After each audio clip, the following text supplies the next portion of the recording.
Hey everyone, so guys कैसे हैं आप सभी। ऐसा है आप सभी अच्छे होंगे, मस्त होंगे, स्वस्थ होंगे और जोर शोर से आप सबकी पढ़ाई चल रही होगी। सो गाइस आज से हम द्रव्य गुण का पहला अध्याय जो कि है द्रव्य गुण विज्ञान स्टार्ट करने जा रहे हैं।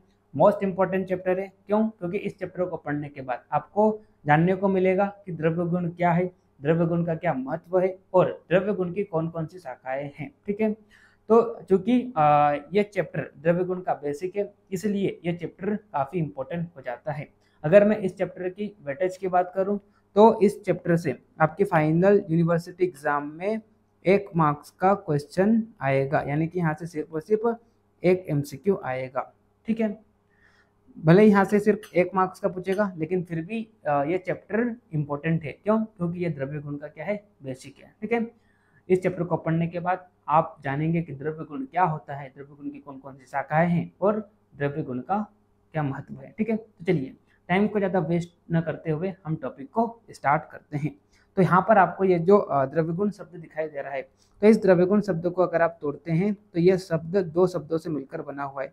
एक तो यहाँ पर द्रव्य दिखाई दे रहा है और दूसरा शब्द आपको यहाँ पर गुण दिखाई दे रहा है। ठीक है, तो अगर हम यहाँ पर द्रव्य का मीनिंग देखें, द्रव्य का मतलब क्या होता है, तो इन कॉन्टेस्ट ऑफ द्रव्य गुण, यानी कि द्रव्य गुण के अनुसार। यहाँ पर द्रव्य का मतलब क्या है? द्रव्य का मतलब है ड्रग्स, ड्रग्स या मेडिसिनल या मेडिसिनल सब्सटेंस। ठीक है, वही अगर हम गुण की बात करें तो गुण का मतलब होता है प्रॉपर्टीज।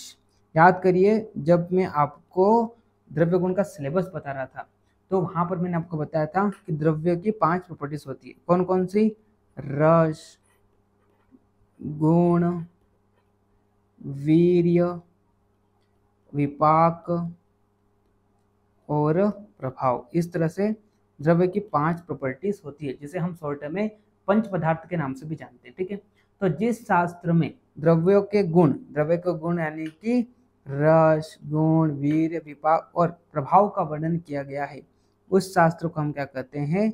द्रव्य गुण कहते हैं। ठीक है, एक और परिभाषा बताते हुए यहाँ पर क्या बोला कि जिस शास्त्र में क्या किया गया है? द्रव्यों के नाम, रूप, गुण, कर्म और प्रयोग का वर्णन किया गया है, उस शास्त्र को क्या कहते हैं? उस शास्त्र को द्रव्य गुण कहते हैं। ठीक है, इसका यहाँ पर श्लोक भी दिया है। देखिए यहाँ पर श्लोक क्या बोल रहा है? द्रव्याणाम नाम रूपाणि गुण कर्माणि सर्वशः प्रयोगश्चापि वर्ण्यते शास्त्रम द्रव्य गुणम ही तत्। यानी कि जिस शास्त्र में द्रव्यों के नाम, रूप, गुण, कर्म और प्रयोग का वर्णन किया गया है, उस शास्त्र को क्या कहते हैं? द्रव्य गुण कहते हैं। एक और परिभाषा बताते हुए यहाँ पर क्या बोला? यस्मिन् तंत्रे द्रव्याणाम वर्णनम पूर्ण रूपेण कथ्यते तत् शास्त्रम द्रव्य गुणम शास्त्रम विजानात्। यानी कि जिस शास्त्र में द्रव्यों का पूर्ण रूप से वर्णन किया गया है, उस शास्त्र को क्या कहते हैं? उस शास्त्र को द्रव्य गुण कहते हैं। पूर्ण रूप यानी कि भाई नाम, रूप, कर्म, गुण और प्रयोग। ठीक है, तो जिस शास्त्र में द्रव्यों के नाम, रूप, गुण, कर्म और प्रयोग का वर्णन किया गया है, उस शास्त्र को क्या कहते हैं? द्रव्य गुण कहते हैं। ठीक है, आगे यहाँ पर द्रव्य गुण का महत्व बताया। इसका मतलब क्या हो गया? इसका मतलब यह है कि हम द्रव्य गुण क्यों पढ़ते हैं, यानी कि द्रव्य गुण का क्या प्रयोजन है। ठीक है, तो द्रव्य गुण का महत्व जानने से पहले आपको आयुर्वेद का उद्देश्य पता होना चाहिए। तो आप सभी को पता है आयुर्वेद के मुख्य 2 प्रयोजन है। पहला क्या है? स्वस्थ से स्वास्थ्य रक्षणम, यानी कि स्वस्थ व्यक्ति के स्वास्थ्य की रक्षा करना। ठीक है, और दूसरा क्या है? आतुरस्य विकार प्रशमनम च, यानी कि अगर मान लो किसी को किसी न किसी प्रकार का रोग भी हो गया है तो उसके विकारों को दूर करना। इस तरह से आयुर्वेद के मुख्य 2 उद्देश्य है। आयुर्वेद के मुख्य 2 उद्देश्य। ठीक है, और ये दोनों उद्देश्य कैसे फुलफिल होंगे? तो ये दोनों उद्देश्य कैसे फुलफिल होंगे? जब आपको क्या होगा? द्रव्यों की डिटेल नॉलेज होगी, द्रव्यों की डिटेल नॉलेज होगी। ठीक है, या द्रव्यों का जब आपको पूर्ण रूप से ज्ञान होगा, तभी आप आयुर्वेद के 2 उद्देश्यों को फुलफिल कर पाएंगे। ऐसा यहाँ पर क्यों बोला? ऐसा यहाँ पर इसलिए बोला क्योंकि आप सभी को पता है हम क्या करते हैं, जीवित रहने के लिए अनेक प्रकार के द्रव्यों का सेवन करते हैं। अनेक प्रकार के द्रव्यों का सेवन का मतलब क्या हो गया, अलग अलग गुणों वाले द्रव्यों का हम सेवन करते हैं, जिससे क्या होता है, निरंतर हमारी बॉडी में जो दोष धातु मल है, जिससे क्या होता है, हमारी बॉडी में जो दोष धातु मल है, जिसको हम क्या बोलते हैं, जिनको हम शरीर के मूल बोलते हैं, इनमें क्या होता है, निरंतर परिवर्तन आता रहता है, यानी कि ये घटते और बढ़ते रहते हैं। ठीक है, यानी कि इनकी हमारी बॉडी में क्या हो जाती है, विषम अवस्था आ जाती है। क्या आ जाती है, विषम अवस्था आ जाती है, जिससे हमको क्या होता है, किसी न किसी प्रकार का रोग होता है। ठीक है, तो इनको वापस साम्य अवस्था में लाने के लिए हम क्या करते हैं, द्रव्यों का प्रयोग करते हैं। ठीक है, यानी कि ये जो दोष धातु मल है जो कि विषम अवस्था में आ गए हैं, तो इनको वापस साम्य अवस्था में लाने के लिए द्रव्य ही क्या है, मुख्य साधन है। ठीक है, इसलिए आपको क्या होना चाहिए, द्रव्यों का डिटेल नॉलेज होना चाहिए। इसको आप एक उदाहरण से समझिए तो आपको और अच्छे से समझ में आएगा। ठीक है, तो हम नीचे आते हैं और इसको हम एक उदाहरण से समझने की कोशिश करते हैं। जैसे कि मान लो आपने आहार में ऐसे द्रव्यों का सेवन किया, है ना, ऐसे द्रव्यों का सेवन किया जिसके गुण किसके समान है, जिसके गुण वात दोष के गुणों के समान है। ठीक है, तो इससे क्या होगा, इससे आपके शरीर में क्या हो जाएगा, वात दोष की वृद्धि हो जाएगी। यानी कि ये जो वात दोष है ये आपके शरीर में विषम अवस्था में आ जाएगा। ठीक है, तो इस वात दोष को वापस साम्य अवस्था में लाने के लिए आप क्या करोगे, आप द्रव्यों का प्रयोग करोगे। आप क्या करोगे, आप द्रव्यों का प्रयोग करोगे। कैसे द्रव्यों का प्रयोग करोगे, तो आप क्या करोगे, आप ऐसे द्रव्यों को लोगे जिसका गुण क्या है, वात दोष के गुणों के विपरीत है। तो इससे क्या हो जाएगा, बढ़े हुए वात दोष जो है वो वापस साम्य अवस्था में आ जाएंगे। ठीक है, तो यहाँ पर आपने द्रव्यों का प्रयोग, यानी कि आपने यहाँ पर द्रव्यों का सिलेक्शन जो है ये किस बेसिस पर किया, तो ये द्रव्यों के गुण और कर्म के बेसिस पर आपने यहाँ पर क्या किया, द्रव्यों का सिलेक्शन किया। ठीक है, तो यहाँ पर द्रव्यों का सिलेक्शन करने के लिए आपको क्या होना चाहिए, द्रव्यों की डिटेल नॉलेज होना चाहिए। ठीक है, तो ये जो बड़े या आपकी बॉडी में जो दोष धातु मल अगर मान लो ये बढ़ गए हैं या घट गए हैं, तो इनको वापस साम्य अवस्था में लाने के लिए क्या है, द्रव्य ही मुख्य साधन है। ठीक है, और ये द्रव्यों का सिलेक्शन आप कैसे करोगे, तो गुण और कर्म के बेसिस पर करोगे। ठीक है, तो जब तक आपको द्रव्यों की डिटेल नॉलेज नहीं होगी, यानी कि अलग अलग द्रव्यों के गुण और कर्म के बारे में नहीं आपको पता होगा, तो आप कैसे विषम अवस्था वाले जो दो धातु मल है इनको साम्य अवस्था में लाओगे। ठीक है, इसीलिए यहाँ पर बोला गया है कि अगर आप चिकित्सा कर्म में सफल होना चाहते हैं तो आपको क्या होना चाहिए, द्रव्यों की डिटेल नॉलेज होना चाहिए। ठीक है, तो आप देखिए यहाँ पर वही चीज यहाँ पर हिंदी में बताया है। ठीक है, देखिए यहाँ पर सबसे पहले यहाँ पर इन्होंने क्या बोला, आयुर्वेद का प्रयोजन बताया। तो आयुर्वेद का क्या प्रयोजन है, तो देखिए यहाँ पर स्वस्थ से स्वास्थ्य रक्षणम आतुरस्य विकार प्रशमनम च, यानी कि अस्वस्थ व्यक्ति के स्वास्थ्य की रक्षा और रोगी का विकार का प्रशमन, यानी कि अगर आपको मान लो कोई रोग हो गया है तो उसके विकारों को दूर करना। इस तरह से आयुर्वेद के दो उद्देश्य, पहला ये है और दूसरा ये है। ठीक है, तो ये दोनों उद्देश्य द्रव्यों के समुचित प्रयोग से सिद्ध होते हैं, यानी कि दोनों उद्देश्य का फुलफिल कैसे होगा, तो द्रव्यों का आपको क्या होना चाहिए, डिटेल नॉलेज होना चाहिए। ठीक है, क्यों होना चाहिए, तो आगे यहाँ पर ये बताया, मनुष्य और अन्य प्राणी अपने शरीर की रक्षा के लिए नाना प्रकार के द्रव्यों को आहार रूप में उपयोग करते हैं, जिनके द्वारा उनके शरीर के दोषों की स्थिति में निरंतर परिवर्तन होता रहता है। यानी कि इन्हीं द्रव्यों से शरीर के दोष धातु मल कभी घटते हैं तो कभी क्या होते हैं, बढ़ते हैं, जिससे उनमें वैषम्य होने के कारण पुरुष को क्या होता है, अनेक प्रकार की व्याधियां होती है। तो इन क्षीण और वृद्ध दोषों को क्रमशः वापस क्या किया जाता है, वर्धन और क्षपण के द्वारा साम्य स्थिति में लाया जाता है और इसके लिए द्रव्यों का संपूर्ण ज्ञान होना अति आवश्यक है। तो आप क्या करते हो, जो दो धातुमल जो विषम अवस्था में हो गए इसको आप वापस क्या करते हो, साम्य अवस्था में लाते हो। तो वापस साम्य अवस्था में लाने के लिए आपको क्या होना चाहिए, द्रव्यों की डिटेल नॉलेज होना चाहिए। क्यों? क्योंकि अगर मान लो किसी दोष की वृद्धि हो गई है तो आप क्या करोगे, ऐसे द्रव्यों का सेवन करोगे जो उस दोष के विपरीत गुण वाले हैं। तो यहाँ पर आप द्रव्यों का सिलेक्शन किस बेसिस पर कर रहे हो, गुण और कर्म के बेसिस पर कर रहे हो। तो यहाँ पर आपको सबसे पहले द्रव्यों के गुण और कर्म के बारे में पता होना चाहिए कि इस द्रव्य का ये गुण है, इस द्रव्य का ये कर्म है, ठीक है। इसका सेवन करने से वात दोष की वृद्धि होगी या वात दोष का क्षय होगा। इस तरह से आपको जितने भी द्रव्य है उनके बारे में डिटेल नॉलेज होनी चाहिए, तभी तो आप क्या कर पाओगे, जो विषम अवस्था में दो धातुमल है इनको आप साम्य अवस्था में ला पाओगे। यानी कि द्रव्य ही क्या है, मुख्य साधन है साम्य अवस्था में लाने के लिए दो धातुमल को, ठीक है। इसलिए आपको द्रव्यों के डिटेल नॉलेज होना चाहिए, ठीक है। चलिए, और यहाँ पर ये बताया गया है कि जिस चिकित्सक को द्रव्यों की डिटेल नॉलेज होती है तो वो अपने चिकित्सा कर्म में क्या होता है, सफल होता है, ठीक है।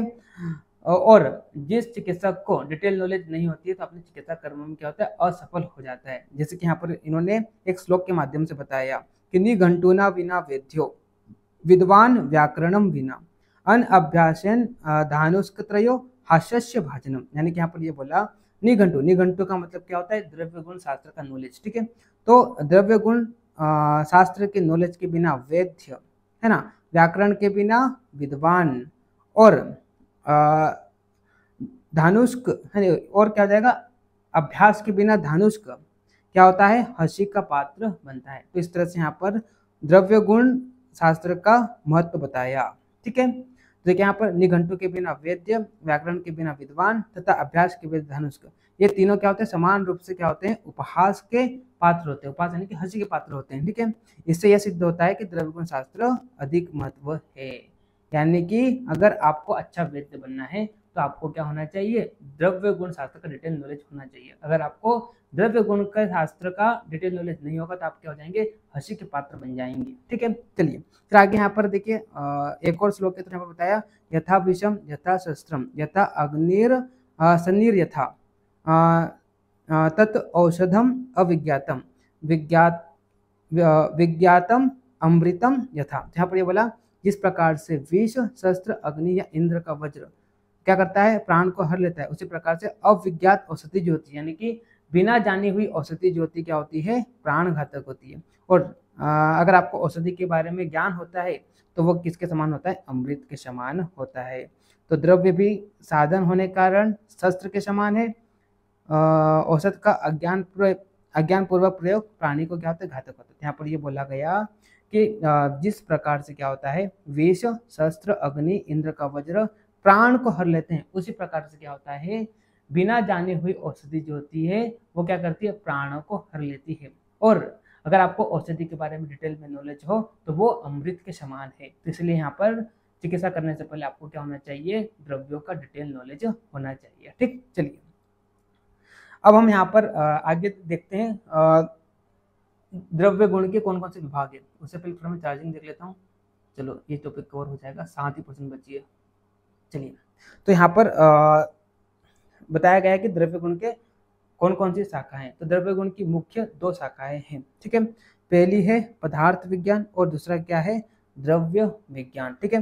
तो पदार्थ विज्ञान में क्या किया गया है, पदार्थ विज्ञान में द्रव्यों के रस, गुण, वीर्य, विपाक, प्रभाव, इसके बारे में चर्चा की गई है, किसमें, पदार्थ विज्ञान की शाखा में, ठीक है। और द्रव्य विज्ञान की बात करते हैं तो द्रव्य विज्ञान में द्रव्यों को डिटेल में बताया गया है। द्रव्यों की डिटेल वर्णन आपको किसमें प्राप्त होगी, द्रव्य विज्ञान में, ठीक है। इसको अगेन 3 शाखा में बांटा, नाम रूप ज्ञान, योग विज्ञान और संयोग विज्ञान। योग विज्ञान को अगेन 2 भाग में डिवाइड किया, गुण कर्म विज्ञान और प्रयोग विज्ञान, ठीक है। तो आप यहाँ पर देखिए, सबसे पहले हम बात करते हैं पदार्थ विज्ञान की।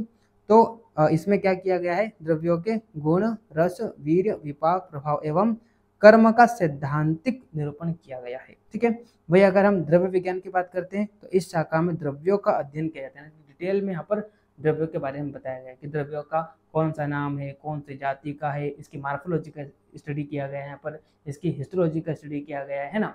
फिर अलग अलग द्रव्यों के संयोग से कौन से द्रव्य कौन सी औषधि बनाई जाती है ना। इसके अलावा यहाँ पर वर्णन किया गया है कि कौन सी व्याधि में कौन से द्रव्यों का उपयोग करना। इस तरह से यहाँ पर द्रव्यों की डिटेल नॉलेज आपको द्रव्य गुण के द्रव्य विज्ञान शाखा में देखने को मिलेगा। ठीक है, तो आप देखिए यहाँ पर सबसे पहले हम द्रव्य विज्ञान की अब देखो यहाँ पर द्रव्य विज्ञान को आगे यहाँ पर मुख्य रूप से 3 भाग में डिवाइड किया। सबसे पहले क्या है, नाम रूप ज्ञान, जिसे हम मॉडर्न में क्या बोलते हैं, फार्माकोग्नोसी। तो यहाँ पर क्या किया गया है, इसमें द्रव्यों के कुल, नाम, जाति, स्वरूप आदि का परिचय किया जाता है। साथ में यहाँ पर द्रव्यों की मार्फोलॉजी, हिस्टोलॉजी का भी इसमें क्या किया जाता है, अध्ययन किया जाता है। साथ में द्रव्य की प्रकृति क्या है, देश काल आदि के प्रभाव यानी कि इकोलॉजी के बारे में भी इस शाखा में बताया गया है। कौन शाखा में, नाम रूप ज्ञान शाखा में। ठीक है वही, अगर हम संयोग विज्ञान की बात करते हैं तो इसमें विभिन्न द्रव्यों के संयोग तथा उनकी विविध कल्पनाओं का वर्णन किया गया है। यानी कि यहाँ पर अलग अलग द्रव्यों के कॉम्बिनेशन से आपको कौन सी औषधि मिलेगी इसके बारे में यहाँ पर, यानी कि यहाँ पर ऐसा बताया गया है कि आप अलग अलग द्रव्यों को मिला के कौन सी औषधि को बना सकते हो। ठीक है, इस तरह से यहाँ पर फार्मेसी है ना, यानी कि यहाँ पर एक प्रकार से औषधि का जो मैन्युफैक्चर होता है वो इस शाखा में लिया गया है। ठीक है, उसके बाद हम योग विज्ञान की बात करते हैं, यानी कि एडमिनिस्ट्रेशन ऑफ ड्रग। तो इसमें द्रव्यों को कितनी मात्रा में लेना है ना, कौन से काल में लेना है, इस प्रकार का वर्णन जो है वो योग विज्ञान की शाखा में किया गया है। ठीक है, इसको अगेन 2 भाग में डिवाइड किया। एक तो क्या जाएगा, गुण कर्म विज्ञान, और दूसरा क्या हो जाएगा, प्रयोग विज्ञान। अगर हम गुण कर्म विज्ञान की बात करते हैं तो इसमें द्रव्यों के गुण तथा विभिन्न शारीरिक अवयवों पर उनके कर्म का अध्ययन किया गया है, यानी कि द्रव्यों के क्या क्या गुण है और हमारे शरीर में अलग अलग पार्ट पर कौन से द्रव्य का क्या इफेक्ट होगा, इसके बारे में यहाँ पर बताया गया है इसमें गुण कर्म विज्ञान में। ठीक है भाई, अगर हम प्रयोग विज्ञान की बात करते हैं तो प्रयोग विज्ञान में ये बताया गया है कि कौन सी व्याधि में आपको कौन से द्रव्य का सेवन करना है, यानी कि कौन सी औषधि को लेना है।